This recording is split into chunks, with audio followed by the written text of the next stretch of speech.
తెలంగాణ చేనేత ఐక్యవేదిక ఆధ్వర్యంలో తెలంగాణ చేనేత చైతన్య మహాసభలు కరీంనగర్లో ప్రారంభమయ్యాయి. జాతీయ చేనేత దినోత్సవాన్ని పురస్కరించుకొని తెలంగాణ చేనేత ఐక్యవేదిక ఆధ్వర్యంలో తెలంగాణ చేనేత చైతన్య మహాసభలు కరీంనగర్లో పద్మశాలి భవన్లో ప్రారంభమయ్యాయి. ఈ కార్యక్రమానికి ముఖ్య అతిథిగా చేనేత ఐక్యవేదిక అధ్యక్షులు రాపోలు వీరమోహన్ హాజరయ్యారు. ముందుగా జ్యోతి ప్రజ్వలన చేసి కార్యక్రమాన్ని ప్రారంభించారు.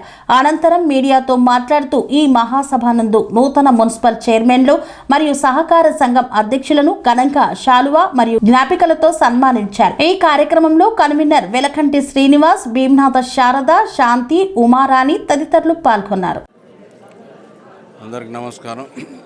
ఈరోజు తెలంగాణ చేనేత ఐక్యవేదిక రాష్ట్ర కమిటీ ఆధ్వర్యంలో కరీంనగర్ జిల్లా కేంద్రంలో మరి చేనేత సహకార సంఘాల అధ్యక్షులకు, మున్సిపల్ చైర్మన్లు మరియు కౌన్సిలర్స్, కార్పొరేటర్లకు సన్మాన కార్యక్రమం ఏర్పాటు చేసుకున్నాం. ఈ కార్యక్రమానికి రాష్ట్ర ప్రతినిధి బృందంలో రాష్ట్ర మంత్రివర్యులని, కేంద్ర మంత్రివర్యులని, కార్పొరేషన్ చైర్మన్లని మరి ఇక్కడ ఆహ్వానించుకోవడం జరిగింది. చేనేత సమస్యలని వారి దృష్టికి విన్నవించడానికి ప్రత్యేకంగా జాతీయ చేనేత దినోత్సవాన్ని పురస్కరించుకొని ఇక్కడ మరి ఈ సభను ఏర్పాటు చేసుకున్నాం. రాష్ట్రంలో మరి చేనేత సమస్యలు చాలా వరకు ఉన్నవి. చేనేత సహకార సంఘాలకు ఇటీవలనే ఎన్నికలు నిర్వహించినప్పటికీ దాని అభివృద్ధి కోసం, బాగోగుల కోసం ప్రభుత్వానికి మేము చేయవలసినటువంటి సూచనలు, సలహాలను ఈ సభ ద్వారా విన్నవించాలని ఒక ప్రత్యేక కార్యక్రమం ఏర్పాటు చేసుకొని ఇక్కడ సమావేశమైనాం. తప్పకుండా మా సమస్యల్ని ప్రభుత్వం సానుకూలంగా పరిశీలించి సమస్యల సాధన కొరకు కృషి చేస్తుందని ఆశిస్తూ సెలవు తీసుకుంటున్నాను. సమస్యలు అంటున్నారు కదా, ప్రధాన ఎలాంటి సమస్యలు ఉన్నాయి? రాష్ట్రంలో పద్మశాలీల సమస్యలు ఒకటి కాదు, రెండు కాదు, చాలా వరకు ఏ ప్రభుత్వాలు వచ్చినా కూడా జాతి సమస్యల మీద దృష్టి పెట్టడం లేదు. మరి అదేవిధంగా రాష్ట్రంలో చేనేత సహకార సంఘాల బలోపేతం చేయవలసిన ఆవశ్యకత చాలా ఉంది.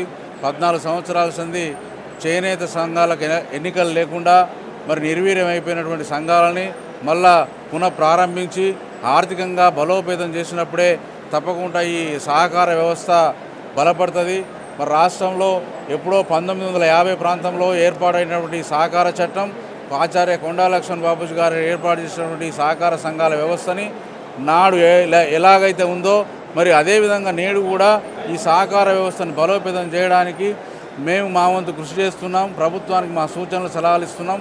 ప్రభుత్వాలు కూడా మా సూచనలు, సలహాలు స్వీకరించి పద్మశాలి జాతి అభివృద్ధికి, చేనేత పరిశ్రమ అభివృద్ధికి కృషి చేయాలని సభావేదిక నుండి కోరుతా ఉన్నాం. రాష్ట్ర ప్రభుత్వం ప్రవేశపెట్టిన పథకాలు అమలు అవుతున్నాయి పద్మశాలీలకి, ఇంకేమైనా కావాలనుకుంటున్నాం? చాలా పథకాలు ఇంకా క్షేత్రస్థాయిలో అందడం లేదు. ఆ క్షేత్రస్థాయిలో అందాలంటే దీన్ని చాలా ఇంకా సిద్ధాంతీకరించాలి. మరి ఇలాంటి సమస్యలను మేము లోతుగా పరిశీలన చేసి మా నివేదికను ప్రభుత్వానికి అందిస్తాం. తప్పకుండా ఆ నివేదికల ప్రకారంగా సమీక్ష చేసుకున్న తర్వాత వారు సానుకూలంగా స్పందిస్తారని మనం చేస్తాం. ఈ మధ్య ఆంధ్రప్రదేశ్లో ఒకటి చేనేత వాళ్ళకి ఒక పథకం పెట్టారు కదా, సో అట్లాంటి తెలంగాణలో కూడా ఏమన్నా ఉందా? తెలంగాణలో కూడా మేము చేనేత కార్మికులకు ప్రతి సంవత్సరం ఒక 50,000 రూపాయలు పెట్టుబడి సాయంగా గిట్టుబాటు అయ్యే విధంగా ఉండాలని కోరుకుంటున్నాము.